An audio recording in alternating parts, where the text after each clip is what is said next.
क्रांति स्टाइल में बोली है के बोलबम बोले शंकर भगवान की स्टाइल में बोली है के बोलबम सजल धजल छै गे गोरकी गेरुआ तू कलर में बाबा से मिले ला जाय छै गे पगली तू देव घर में दिल से तू पूजा करै छै भोला बाबा के तू मानै छै पहिला सोमवारी करै छै जान भक्ति में तू झूमै छै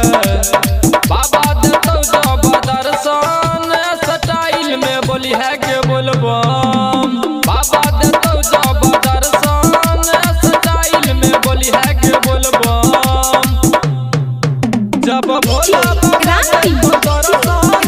स्टाइल में बोली है के बोलबम बोले शंकर भगवान की स्टाइल में बोली है के बोलबम भांग धतुर में के सोना बाबा रहै छौ बौराइल बाबा के दुख सुना ले बाबा देतौ गयसरा पुराई बाबा देतौ गयसरा पुराई राइटर सूरज उजाला लगबै छौ गे बोलबम के नारा संग छेलौ बंटी बवाली